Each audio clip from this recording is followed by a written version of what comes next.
La nefritis mesangial mínima lúpica, o la clase 1, se caracteriza por inmunocomplejos en el mesangio.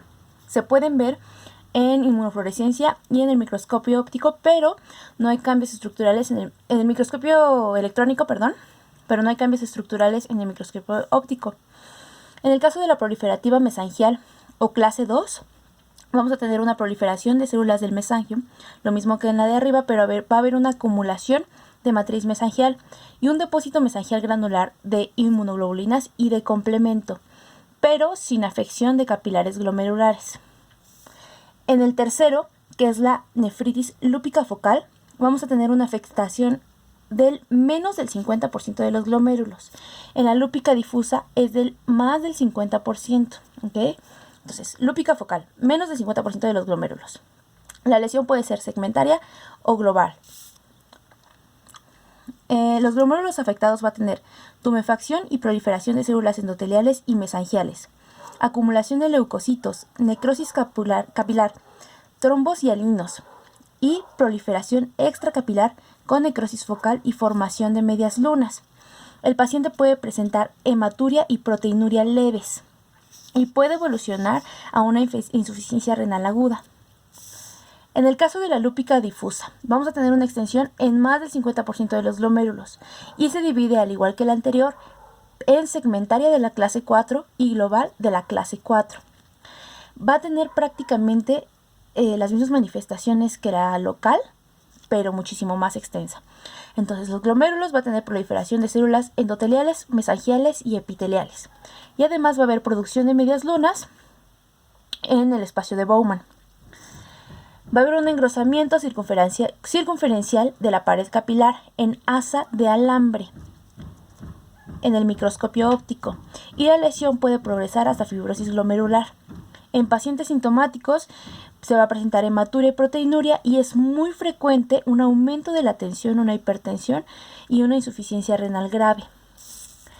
En quinto lugar tenemos la membranosa lúpica, que se caracteriza por un engrosamiento difuso de las paredes capilares, por depósito subepitelial de inmunocomplejos. Hay una mayor producción de material similar a la membrana basal y hay una proteinuria intensa que nos va a causar un síndrome nefrótico. ¿Ok? En sexto lugar tenemos una nefritis esclerosante avanzada lúpica o clase 6, que es una esclerosis al más del 90% de los glomérulos y nos genera una nefropatía terminal. Después tenemos la piel. En el caso de la piel y la morfología, vamos a tener un exantemas mariposa en el 50% de los pacientes, en la nariz y en las mejillas, urticaria, ampollas, lesiones maculopapulares, úlceras, y en el examen histológico hay una degeneración vacular de la capa basal de la epidermis y en la dermis va a haber un edema variable e infiltración perivascular. Entonces, esto no es diagnóstico de lupus eritematoso sistémico, porque también se presenta se puede presentar en la esclerodermia y en la dermatomiositis, un depósito de inmunoglobulinas y complementos en la unión dermoepidérmica.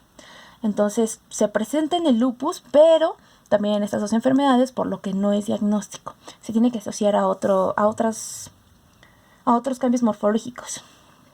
Articulaciones, vamos a tener una sinovitis, pero que no es erosiva, a diferencia de la artritis reumatoide. Entonces, en la artritis reumatoide tenemos una sinovitis erosiva. Y en el lupus eritematoso sistémico y otras enfermedades autoinmunes tenemos una sinovitis no erosiva. En el sistema nervioso central vamos a tener una oclusión inflamatoria de vasos pequeños por proliferación de la íntima.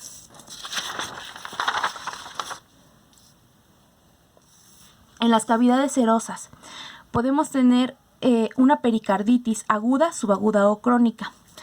Se generan derrames pleurales y pericárdicos. Entonces, esto va avanzando poco a poco las fases. En la fase aguda vamos a tener unas superficies mesoteliales cubiertas por exudado fibrinoso. Después, conforme va avanzando, vamos a tener que estas se van a espesar, generando un tejido fibrinoso desmechado. ¿Ok? Y por último vamos a tener una obliteración parcial o total de toda la cavidad serosa.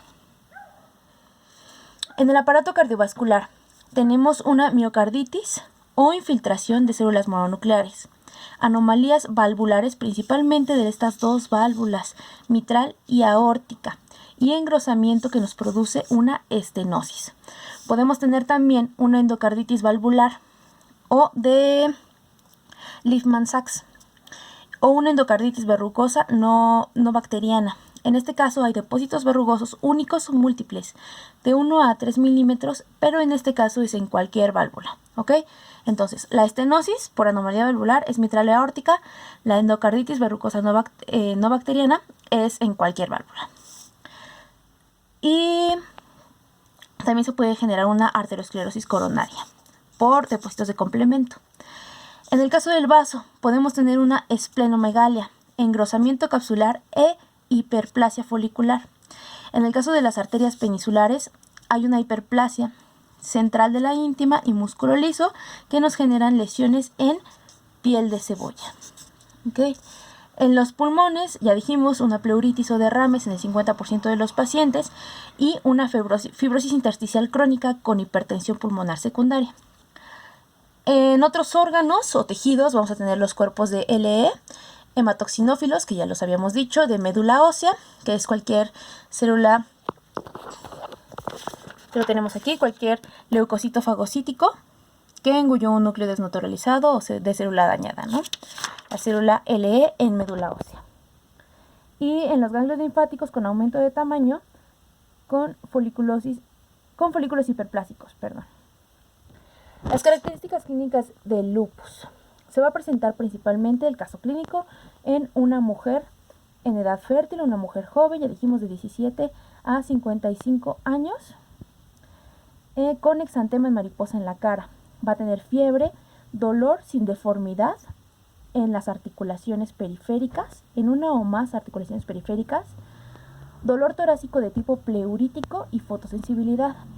Puede presentarse también como una enfermedad febril de origen desconocido o como infecciones recurrentes por una disminución de la inmunidad. Al laboratorio podemos tener alteraciones hematológicas, principalmente la anemia trombocitopénica, que usualmente es la manifestación de presentación y el problema clínico dominante por el que acuden los pacientes sin síntomas. Con tratamiento adecuado, la enfermedad se caracteriza por reactivaciones y remisiones. En el caso de las reactivaciones agudas, es por un incremento de los inmunocomplejos, una activación del complemento y debido a esta activación constante se genera una hipocomplementemia. El tratamiento para esto usualmente es con corticosteroides que favorecen la supervivencia a los 5 años. Las principales causas de mortalidad son la insuficiencia renal, las infecciones recurrentes y la enfermedad arterial coronaria. Hay otras presentaciones como el lupus eritematoso discoide crónico, que ahorita vamos a explicar. Pero regresando al anterior, los pacientes en el 5 al 10% de todos los pacientes tienen manifestaciones multisistémicas después de muchos años. Algunos pacientes con lupus pueden tener lesiones discoides. Lo que ya les había dicho, vamos ahorita a hablar de eso.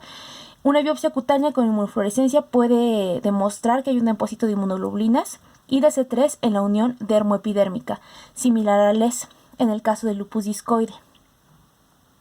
Y del 35% de los pacientes tienen anticuerpos antinucleares genéticos.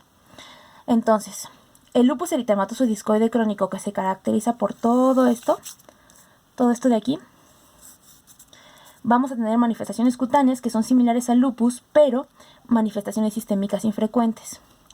Entonces genera placas cutáneas de grados variables de edema, descamación, tapones foliculares, atrofia cutánea que están rodeadas de un borde eritematoso elevado. Es más frecuente en cara y cuero cabelludo. La biopsia cutánea nos muestra depósito de inmunoglobulinas y C3. Y el 35% de los pacientes presenta ANA, a diferencia del lupus, que la mayoría de los pacientes tienen ANAs. Y por último tenemos el lupus eritematoso cutáneo subagudo, que es un exantema generalizado, superficial y no cicatrizal.